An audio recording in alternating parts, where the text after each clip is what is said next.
আজকে রেডি করে নিয়েছি ধাবা স্টাইলে সয়া পালক রেসিপি। এটা রুটি পরোটার সাথে খেতে কিন্তু অসাধারণ লাগে। অতি অবশ্যই বাড়িতে এইভাবে একবার ট্রাই করে দেখুন, আশা করি আপনাদের খুবই ভালো লাগবে। নমস্কার বন্ধুরা, টেস্টি অ্যান্ড ওয়ান বাইট চ্যানেলে আপনাদের স্বাগত।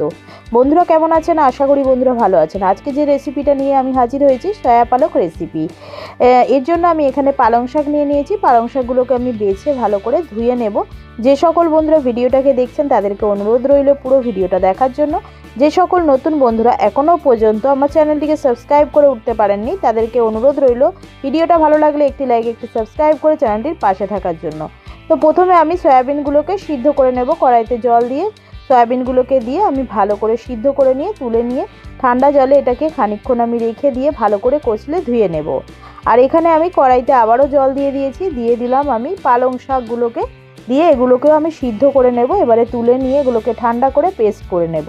কড়াইতে দিয়ে দিয়েছি আমি সাদা তেল, আর দিয়ে দিয়েছি আমি সয়াবিন, আর হাফ চা চামচ হলুদ গুঁড়ো, হাফ চা চামচ ঝাল লঙ্কার গুঁড়ো, আর দিয়ে দিয়েছি অল্প পরিমাণে লবণ। দিয়ে ভালো করে নাড়াচাড়া করে এটাকে কিন্তু আমি ভালো করে ভেজে নেব।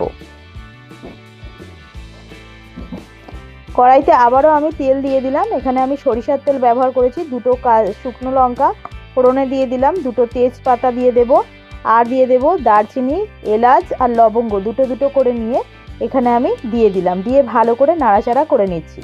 এখানে আমি দুটো মিডিয়াম সাইজের পেঁয়াজকে একদম চপ কাটিং করে রেখেছিলাম, সেগুলোই দিয়ে ভালো করে বাদামি করে ভেজে নিলাম। ভেজে নিয়ে এখানে 1 চামচ আদা, 1 চামচ রসুন গ্রেট করে রেখেছিলাম সেটাই এখানে আমি দিয়ে দিলাম। আর দিয়ে দিচ্ছি প্রায় 3টের মতো টমেটো কুচি করে রেখেছিলাম, সেগুলোকে দিয়ে এবারে দিয়ে দিলাম স্বাদ অনুযায়ী লবণ। দিয়ে এবারে কিন্তু মশলাটাকে ভালো করে আমি কষিয়ে নেব।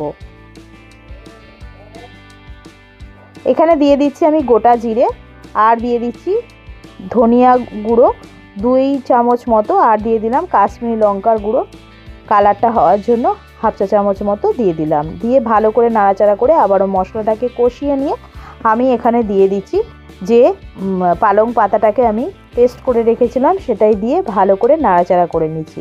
মিক্সিং বোলটা ধুয়ে নিয়ে এর মধ্যে আমি জলটা দিয়ে দেব অল্প অল্প করে, দিয়ে ভালো করে নাড়াচাড়া করে নিলাম।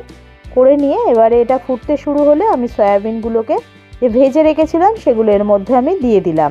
দিয়ে আবারও নাড়াচাড়া করে 1 চামচ মতো দিয়ে দিয়েছি কাঁচা লঙ্কা বাটা, আর দিয়ে দিলাম হাফ চামচ মতো গরম মশলার গুঁড়ো। দিয়ে ভালো করে নাড়াচাড়া করে নিয়ে ফুটছে এই অবস্থায় আমি দিয়ে দিলাম কাসুরি মেথি প্রায় 1 মুঠি মতো, ভালো করে হাতে ক্র্যাশ করে নিয়ে আমি এর মধ্যে দিয়ে ভালো করে ঢাকা দিয়ে ভালো করে ফুটিয়ে নিলাম।